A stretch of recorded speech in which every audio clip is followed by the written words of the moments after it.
Welcome back sa ating panibagong video guys.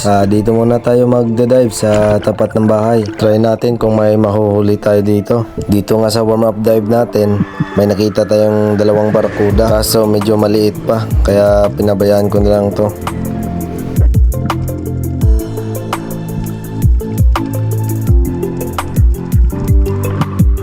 After nga natin naka warm up dive, rekta agad tayo sa malalim na part. May nakita agad tayo na unicorn, kaya nagdusting tayo dito.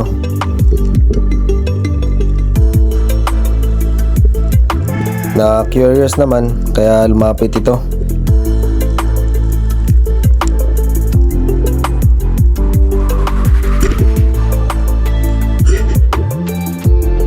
Ganda ng patama natin dito.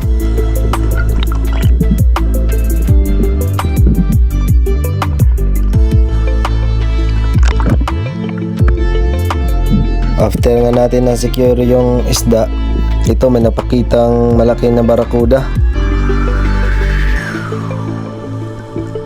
Kaya nalapitan ko na to. After ko nga ma-reach yung gap, tinira ko na agad to.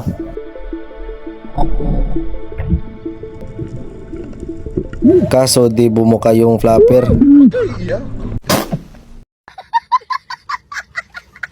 Hanggang umabot ako dito sa port at may nakita akong red snapper at di na ako nagdadalawang isip na kunin to.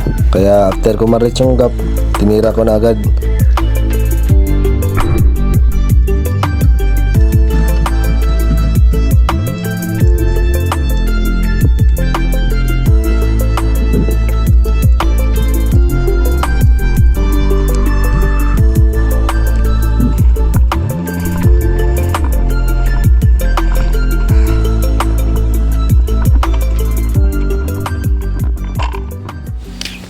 Hi guys, papunta tayo sa barkada ko.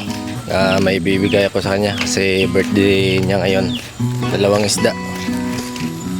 Sakto to pang ihaw. Chongge! Apeng! Pagpalit pag birthday mo yung nun.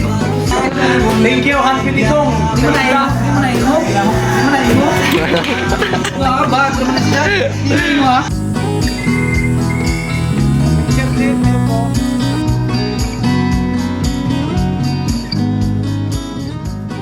Jahay! Manlaag na pod kami! Yes guys, nag-among destination karon kay ngadto mi sa Pacific.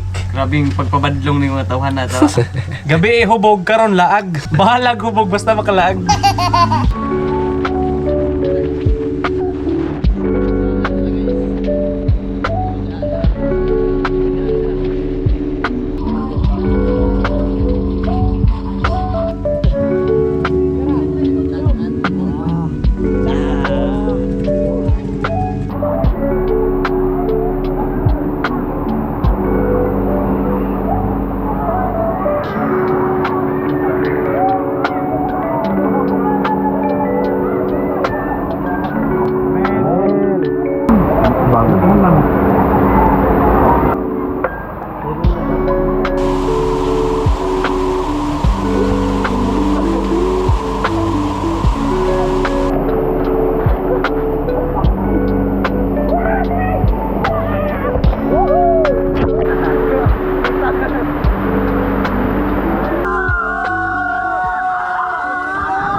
After ng gala natin, back to spearfishing na naman tayo. Kaya kung gusto nyo ng ganitong content, huwag nyong kalimutan mag-subscribe and click the notification bell para lagi kayong update sa aking panibagong mga video.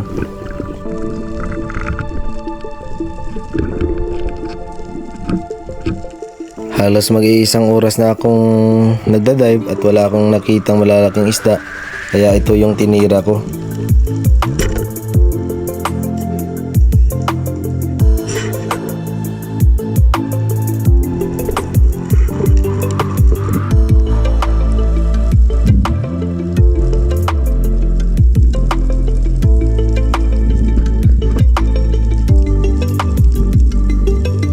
Dito naman na dive, ambush pa rin tayo. Nagbabaka sakali tayong may mahuli na. Pero ito lang yung nagpapakita, isang shark mackerel. Kaya kunin na natin to para may pangdagdag na tayo sa ulam natin ngayon.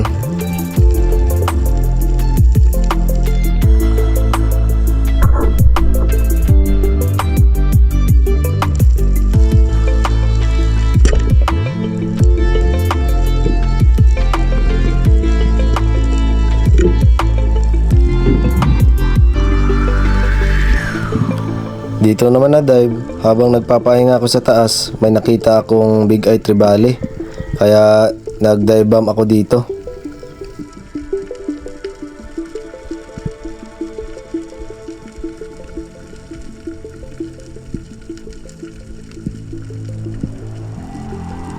Pinatakbo ko muna to kasi alanganin akong tumira na nasa baba siya. Kaya nung komportable na ako sa aking aiming, tinira ko na agad to.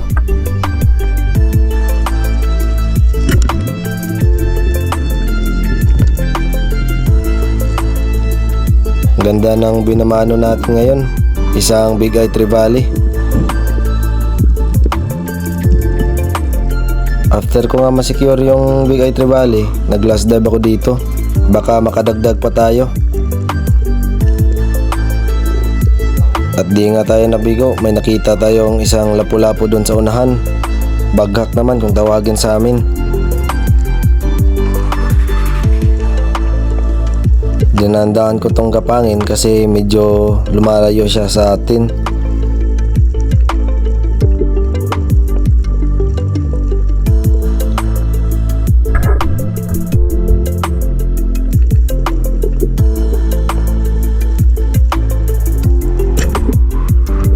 Sumuksok pa sa ilalim kaya sumabit yung line ko. After ko nga makarelax ng ilang minuto, sinecure ko na to. And shout out pala sa ating mga taga-subaybay dyan: Leonon's Fishing Adventure, Eric Adventure, GC Adventure, Matinik TV Zambales, Espero Wannabe, Lady Espero, Bon Romero, Rojon, Roel Suway Bagyo, Siren Barsolaso, and John Michael Magsinolog. Maraming salamat sa inyo sa walang sawang panunood ng aking mga video. At maraming salamat na din sa mga sumusuporta. And shoutout na din sa ating mga silent viewer dyan.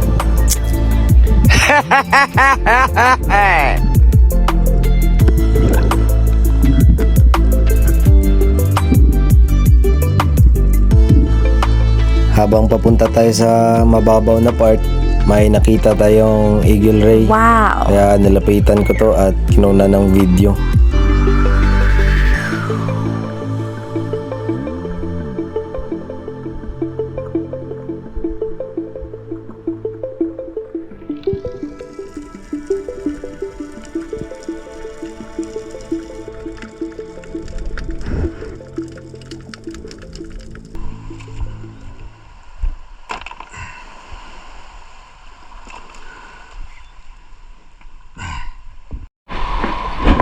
Guys, kasama ko na naman si Maki. Yan, live kami dito. Try namin. Sana may mahuli.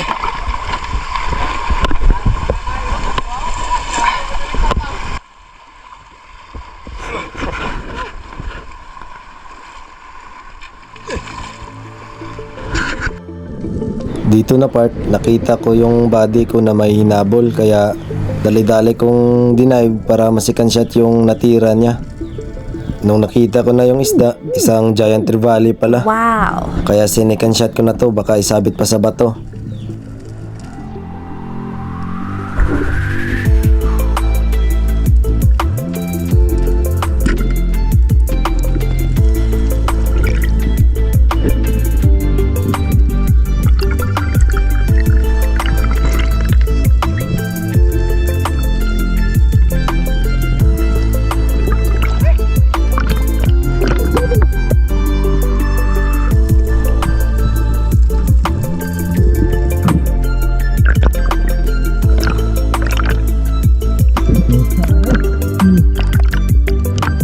After nga namin masecure yung isda, ito may napakitang dugtot, kaya tinira ko na kaagad. Pero di tinamaan.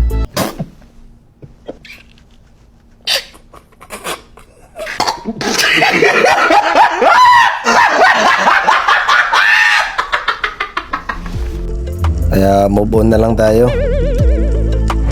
Dito naman na part, di tayo nag-ambush. Nag-dive bomb lang tayo at meron tayong nakitang isang dugtot, kaya tinira ko na agad din to. At di na naman ito natamaan. Ahay! Kinamalas-limalas, kaduhang lamidawan. Ang mga ego, madyo pa ning usa. Ay dia isa oh. Bangkok, Alright. kay. Dako, kaya na yung mga, Duha na sila kabuok, nagdudo, nag-libot-libot ra. kaya na yung mga kuano, 4, 5. 5.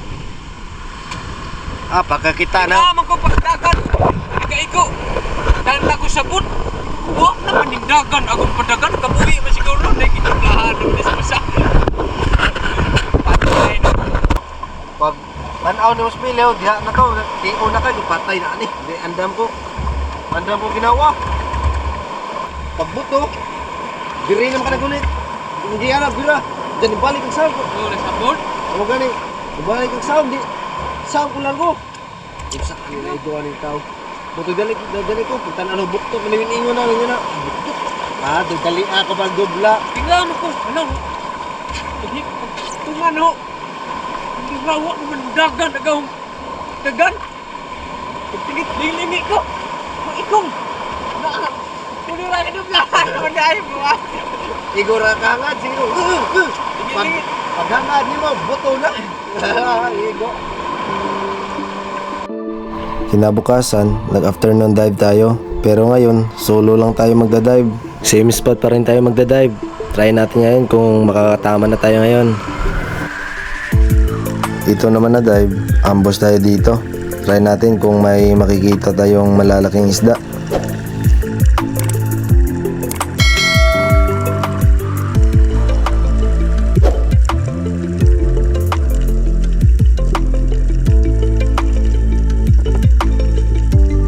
Dito na part, di ko namalaya na may lumabas na malaking isda doon sa may bato. Nasa tapat mo na! Isang malaking maori pa naman.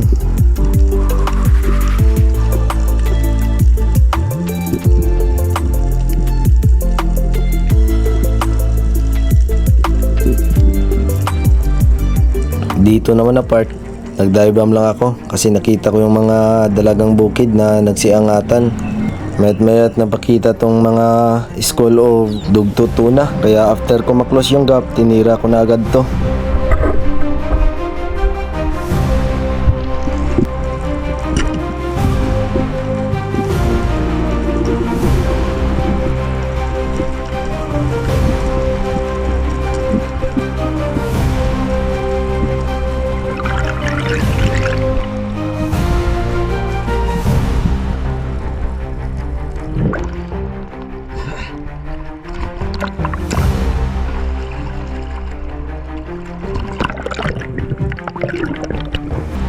Kaya pinabayaan ko lang yung isda na hilahin yung buya ko.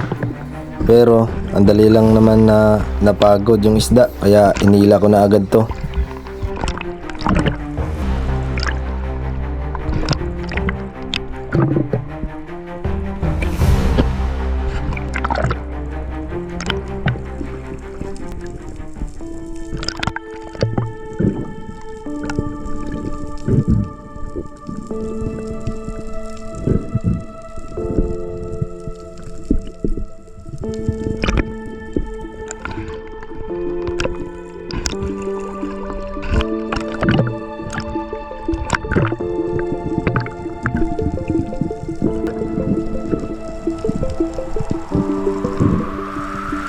After ko masecure yung isda, ito, inabutan na tayo ng dilim. At nung pag-dive ko, may nakita akong isang dugtot na naman. Pero sobrang bilis na naman ng takbo. Kaya pagkalingon ko sa gilid, may group of rainbow runner. Kaya pumili na ako dito at tinira ko na agad para makauwi na.